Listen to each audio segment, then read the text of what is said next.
bona bahle mhlambe ngokubuka but from Great Britain running into the lake. I think on the show as well. Awesome. Yeah.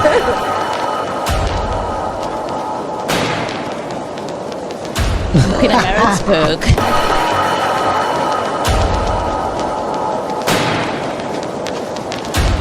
see Mr. Choi TV. Yeah, actually, thank you.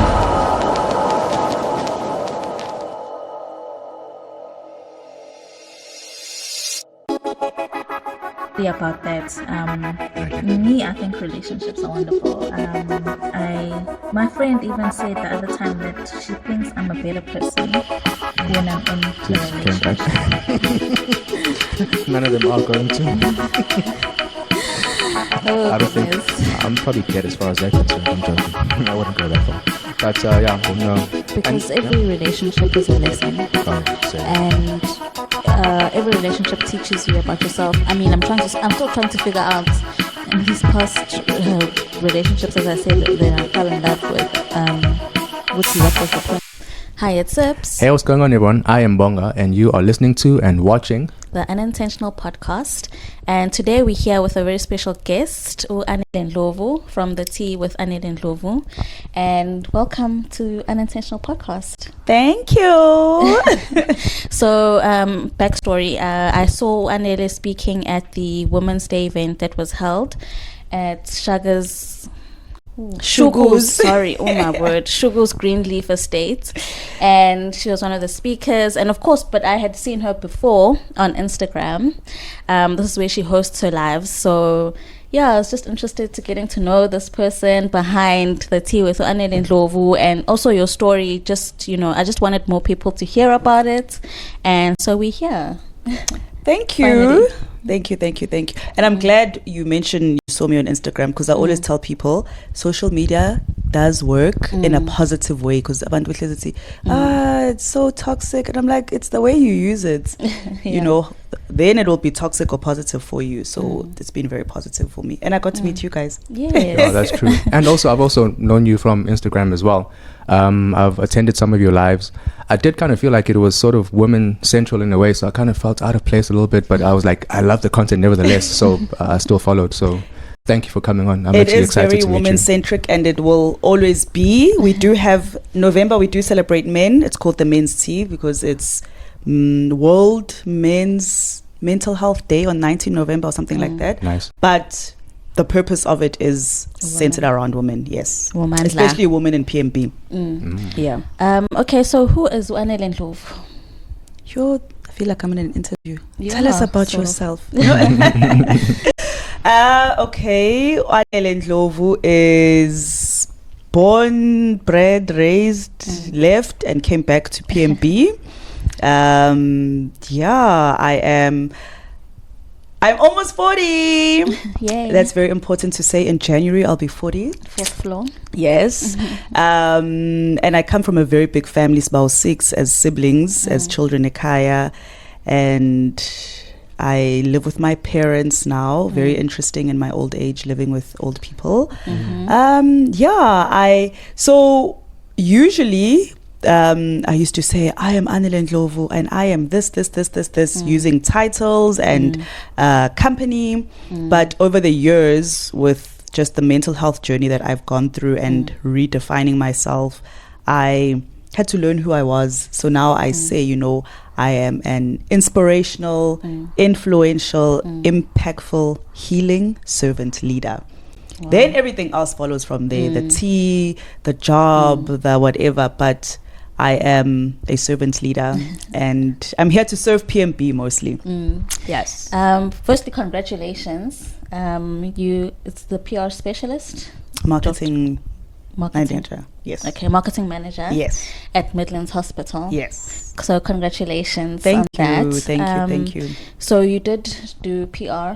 What did you do in school? So when I was going to varsity, there was that whole craze of there weren't a lot of black female CAs. So either you were going to do medicine or we were going to be CAs. And I did evac work 18 and I saw people lying, bleeding in my bench, and I was like, no, I'm not going to be a doctor. And then I went into varsity going to be a chartered accountant. First year, and then we become like first, second year, you do everything, finance, stats, supply chain, marketing, and all that. Your second year accounting, I was like, wait, Chase, can't do this every day. Like, it just didn't fit my personality. And then I was introduced into other things, like marketing and branding. And I was promoting, also doing a lot of stuff for different brands, Ngama Weekendi, and during school holidays. And I liked that. Then I saw, firstly, I can approach people. But I also liked working with brands now that I was introduced to that. And that's where then I decided, my major is then going to be marketing. Then I had to take economics just to supplement the accounting and make my parents happy. Yeah, but so my background academically is marketing, and then I've always just worked in the marketing space, different industries, but I am a marketer and communicator. Yeah. So the interesting journey, how did you go from working there and creating the tea with Anele Ndlovu? Yeah. So, as I was introducing myself, that I've always been a person, or I used to be the person who, my work is like my everything. So my work is my reputation, my work is this, my work is this. And I would always put that ahead of everything else, ahead of myself, ahead of my relationships, ahead of. So I would ordinarily have said, I'm Anele Ndlovu, the marketing manager of whatever, and I put a lot into my career. And then June 2020, during COVID, I got a meeting request to say that, we need to discuss the structure of the company. We had received an email from the chairman, things are not going well, But I was like, oh, okay. I didn't think it was going to affect me. And then I had that call with my boss, and she told me that your role has become redundant. This is your last month with us. And I'm just like, wait, what does she mean? And it's on Teams, so it's also very impersonal. Yeah. And I'm sitting there, and she's talking, she's so valuable. And I'm like, but if I'm so valuable, you wouldn't be letting me go, And I just wanted this thing to end, and I just wanted to cry. And it did. Eventually the call ended and whatever, and she even tried to phone me afterwards, and I had to pretend that I was okay, but I really wasn't. But only on that day, that when it happened, did I let myself feel. After that, I was just like, no guys, I'm going to be fine, because now I'm starting to tell my family, my friends, saying goodbye to colleagues. I've got a great CV, I've got great connections, I'm living in Joburg, and I've made a name for myself. And I thought, in no time, I'm going to be back with a great job in a great company. And then in that process of saying my goodbyes and talking to people about, hey guys, if you hear of anything, one of my friends who had gone through a retrenchment previously, they asked me, how did this happen, And I told them the process. They were like, no, they didn't follow the right retrenchment process. Like, you need to take this up. Then I started reading the Labor Relations Act and all that. Then took them to the CCMA, but in that time, and that's where the tea then, comes in, but only a year later, is I wasn't honest with myself and with people what I was really going through. So I was angry, I was upset, I felt worthless, but I still thought, I don't want people to pity me, So then what I did is I started drinking too. Well, I was already drinking, but that drinking at dinner and when you go out. Now it was drinking to, what is the word? Drown your sorrows? Yes, to drown my sorrows. Thank you. So I was drinking, it would be a bottle of wine a day, then it became 2, then it became 3 by myself. Then it downward spiral. And only 7 months after that did I actually then say, I actually need help. Okay. Wow. And I was diagnosed with depression. I went through a suicide attempt. I went through psychiatric admission. This is now 2021. And when I was admitted in the psychiatric facility, that's when the idea, not necessarily of the tea, but I told people what was happening to me. So people knew that I was depressed. People knew that I had tried to take my life. People knew where I was admitted. But abantu abaningi, especially the black people, hadn't told their family members or their work where they were because of the stigma around mental health conditions. And I thought, no man, there must be a way that I can change that. You know, maybe if I tell my story and because people be like, you don't look like a depressed person. You don't look like you'd ever take your life. And I'm like, exactly, you know, but I did. And if maybe someone sees me and they hear of my story, it will get them to get help sooner and not get to the point that I got to. So that was in the back of my mind. But August was coming and I was like, okay, I'm in Maritzburg. How are people celebrating Women's Day? And I wasn't hearing of anything. Then I thought I'd been through so much, and also people had been through so much with, you know, lockdown, COVID, losing jobs like I had, losing family members, cars repossessed, homes repossessed. But we still have some life. So I organized a lunch that was supposed to be for 10 family members just to celebrate Women's Day. It ended up being 35 people. Wow. Some that I didn't know because ubani, utshela ubani, watshela ubani. Then now we have to get a venue. And my sister-in-law is helping me. We're putting an invite together. And then I was like, oh my goodness, excuse me. We have to have a name for it. But let's not call it high tea. And then we were like, okay, let's just say the tea with Anele Ndlovu. It's high tea, and also it's, you know, when you're spilling the tea. So that was a temporary name just for that day, you know. And then when we did get together on the 8th of August, 2021, and the theme was Attitude of Gratitude, where we just wanted people already to come in being grateful, looking cute. People had, you know, when you're at home, you're not really dressing up. So there was, you must dress up and all that. But that day, Abantu, the women there, yes, they were grateful. But mostly people were talking about the anxiety they'd gone through, the depression they'd gone through, the stress. And then I sat there and I was like, no, man, this can't be a once-off thing. And since then, the next month, we did another one focused mainly on mental health. You know, I had people speak who had gone through, you know, depression, postnatal depression, suicide attempts. Then I brought in a psychologist. That was September. Then October we did one. Then November. And now it's 3 years. You know, and it's focused more on women and black women in particular, because we just don't give ourselves that space and to talk about these things. You know, it's for white people, it's for someone else. No, let's get together and see other black women who've gone through this. How are they dealing with it? We have amazing psychologists, therapists, people that can help. So for me, it's providing that platform. Firstly, we were talking about public speaking. Firstly, when you're in that space, I always make people speak. You have to introduce everyone. It's not, I always say there might be 3 people on the poster as the speakers, but everyone is important. So you will have to introduce yourself. Depending on what the theme of the event is, you'll tell us what this theme means as a way of introducing yourself. So that then makes people feel comfortable in speaking around other people.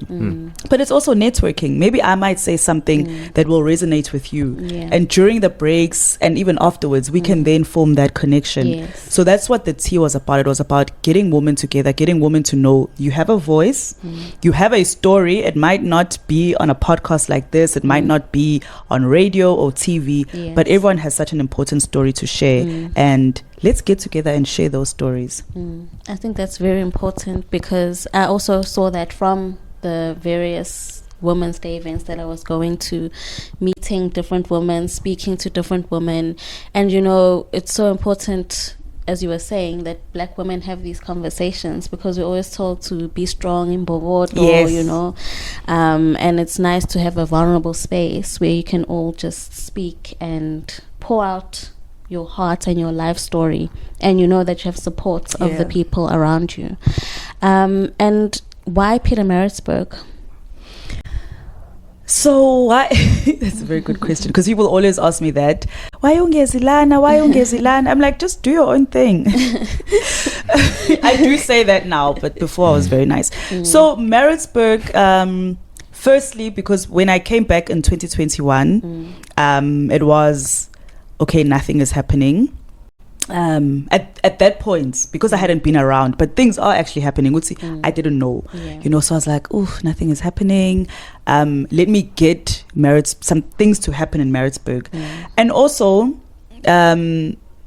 there's so much good that comes from Maritzburg, but because of the state of the city right now, we're always focusing on the negative, so for me it was, if I do this here and I focus specifically on Maritzburg, people can then feel proud, have that sense of pride and love, and would see actually amongst Sonkeles Piti, there's something that we can still be proud of. There are women from Maritzburg that we can be proud of. There are events like this that are coming from Maritzburg that we can be proud of, and it's also, I'm going to be the mayor. I don't know if it's going to be 2026, but so from when I was 17 and I was in junior city council and I was deputy mayor, I knew, I was like, I'm going to be the mayor of Maritzburg one day. So for me, it's like, I'm already serving Maritzburg, guys. But it's mostly just bringing that love and pride that we had growing up in Maritzburg back now, and for our kids to see that, because manje, our kids, like abakibeli, they don't hang out by the library like we used to. As so they don't know the Maritzburg we know. But if we are having these conversations and reflecting on how Maritzburg was, then it brings that sense of, hey, there's good here. And you recently started working. So how has the transition been from like not working for 4 years, like formally, and then now, and how's it affected the tea with Anele Ndlovu? Sure, that's a very good question. Because I got asked that in my interview. Uthi, you've been doing your own thing for all this time, and now you're going to have a boss, The transition has been, the hardest thing has been waking up. So and when you are running your own thing and doing your own thing, you have your own schedule. Even my team, we do everything online, know. So we have a way of working. Now it's like there's a time that you have to start work, and so that was a bit difficult in the first week or so. But the whole reporting to someone and all that, not really, because I kind of have freedom to do, they trust me, and I keep saying that you've hired me because you trust me, so let me do my thing. Job. I know, but the other biggest thing besides the waking up is because I've been out of formal employment for so long, and I was out for something that affected my self-esteem and self-confidence, especially in working in a formal setting. In the first couple of weeks, I really had to deal, the first 2 weeks, I had to deal with that. So I had to ask, even work, because they were like, we need to post on LinkedIn now. I'm like, no, please don't. And my family would say, please don't tell anyone. When I'm ready, I'll start telling people, because it had to be real for me. Yes. And I had to feel like I deserve this, and I'm good, and I'm going to do well. And it's taken so much time from that time to now to know that I mustn't let what that company said define who I am now, and let that impact on everything that I do. So it was also just transitioning into, they hired you because you're good. Yes. And you know what you are doing, so it was, yes, I am good, and I deserve to be here, and I need to wake up in the morning very early, but, and with the team, so earlier on, I was campaigning for elections. So already I started collaborating and partnering with other women to host the lives, to do speaking engagements on behalf of me, because I was like, if I get into the legislature, I'm not going to have time, to do the tea as I'm doing it now. And now also with working full time, but I don't want to because it's got a purpose, and it's serving people, and it's not just, yes, my name is on the brand, but it's not just about me. So I started then having other women host every month. We'll discuss who's going to be the guest, and this is a theme, but I leave it to them, to run the conversations, the way that, like with you, you know, I know you're good at this and I know you can do this. So I would literally say, the guest is this person, here's their number, connect with them. I don't even watch on the day, because I'm like, I'll watch the saved live, you know, it's your thing. So that's how we've decided to move forward with it, is bring in more people, even the event hosting at actual in-person events. I literally just do the welcome remarks and the vote of thanks, but someone else is running the program, because I want people to also get to that stage of, even if the tea is still carrying on, the work carries on, and it will I have the support, and you know, so that also helps that people want to support you. That's great. Yeah. And in terms of the team that you have, like how did you put that together, and what roles do they fulfill? So the team is small for now, but it's people I've worked with, and it's friends, which has helped, because sometimes I've been so busy when we were campaigning for elections and all that I would forget some things. But because firstly we've worked together in a, you know, company setting, and then we've been working together since the beginning of the team, they know how I write my captions, they know how the poster must look, they know when we have to post on socials. So for me, it was important to have people who know me in that sense, that even if I'm going through something, but I know that whatever they'll put out, it won't jeopardize the brand and it won't jeopardize the work.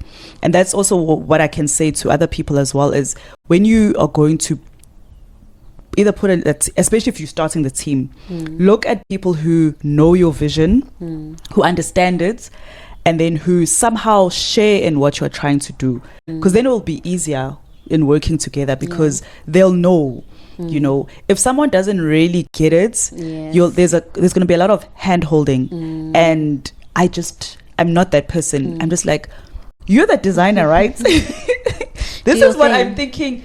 Show me what you can, and you know, and yes, I might have changes here and there, but you are the expert. You know, with someone who's like a social media person or whatever, I don't know the right term, but you're the person who's good at that. This is what I'm thinking we do, but tell me, am I thinking the right thing? If that's what you think, okay, let's go ahead with that.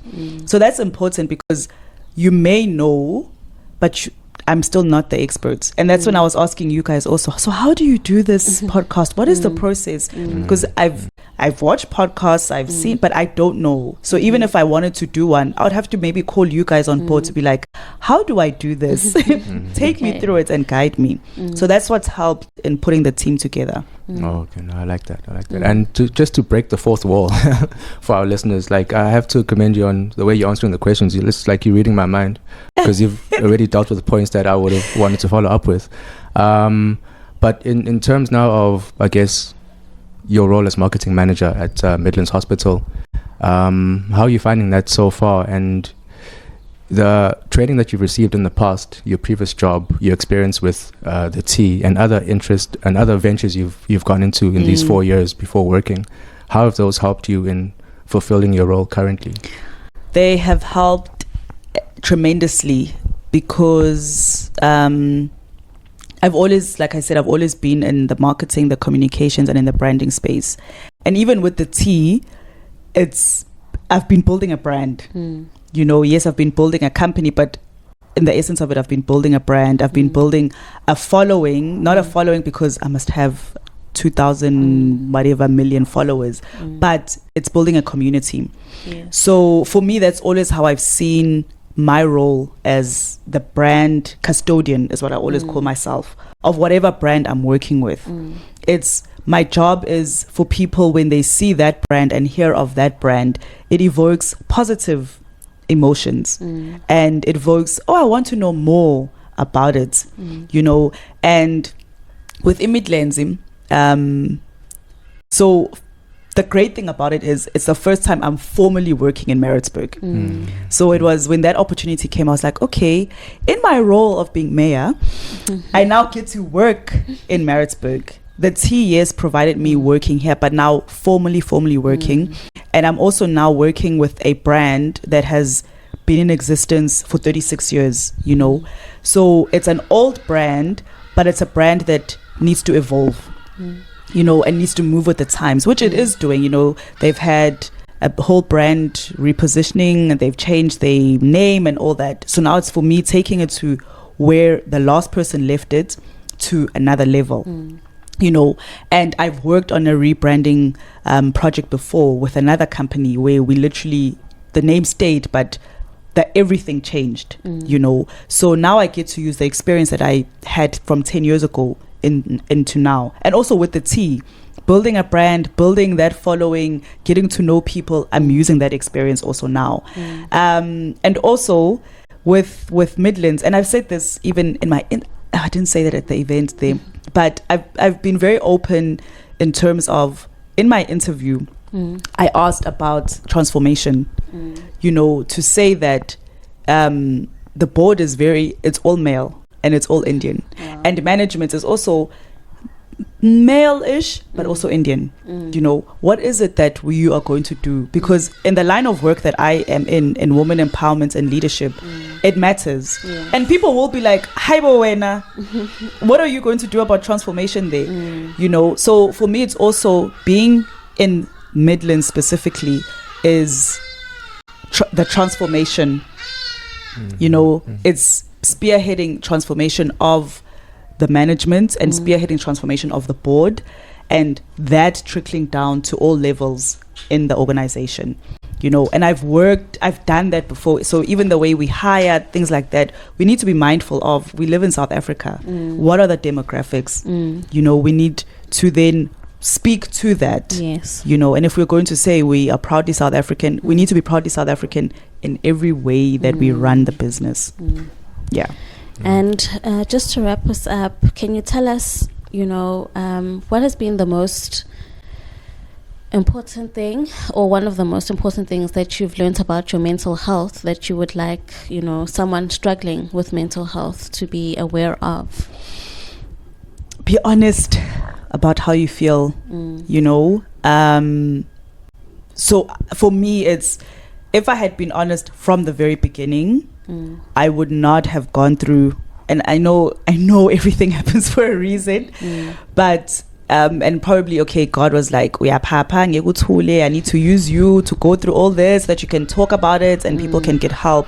But it's that, Uguti, just be honest with yourself first to say, okay, angiko right, and you know yourself, you know, check in with yourself in terms of, like, I like reading. And I read every night.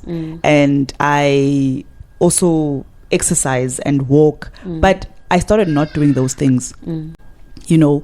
And when you start not doing izinto that you enjoy doing, that's when you should be like, okay, something is not right. And you may not know what, but hey, I haven't been reading for 2-3 nights. You know, I haven't been going to the gym. I haven't been doing this. Whatever it is that you enjoy doing, then just check in with yourself. And then, not everyone who feels a certain way will have to will be diagnosed with depression, or will have to go on medication, or will have to be admitted. So the sooner you are able to be honest with yourself, then speak to someone. You know, if you can't afford a psychologist, there are social workers, Lifeline, South African Anxiety and Depression Group, where they offer free services. Just say, I'm not feeling okay, I'm not sure what it is, but I usually do this, I'm not doing it. Then those professionals will be able to see, would say, okay, you actually need more help, or you need medication, or you need what, or maybe just take some time out, whatever it is. But the most important thing is being honest with yourself, because if you're not, then you're not going to get the help. Yeah. Thank you so much for joining us today, and I wish we had more time. Maybe we could come back as we speak on another topic. So thank you very much for your time. Thank you for sharing your story, and yeah, all the best with your future and the tea with Anele Ndlovu. And where can people catch you? Thank you for inviting me. And I loved this because I was like, there's something like this in Maritzburg. I'm definitely in. And it's, again, my team were like, you need to do this. I was like, okay, you know. So thank you so much for the invite. On Instagram, I've got 2 accounts. So it's the T account, it's my personal one. The T account is T with Anele Ndlovu. And then my one is Ndlovu_Anele. And on Facebook, it's Anele Ndlovu. On X, Twitter, it's Ndlovu_Anele. I'm also on LinkedIn as Anele Ndlovu. Okay. Yes. Thank you so much. Yeah, no, thank you very much for taking the time out. Thank you. And thank you for joining us. Remember to always be kind and stay true to yourself. Thank you for watching, and remember to catch us on all social media at Unintentional Podcast. Till next time, bye. Done. All in good time. I think for me, this has taught me a lot as well. I think that going forward, I would like to have a dating space because I feel like in my past, I've just jumped into relationships. And if you have any questions, of course. Yeah. Oh, let me ask the usual question. Sure, Are go ahead. you guys seriously dating? I'm joking. I'm joking. No. It's a good one though. No, we're not. No, you're not.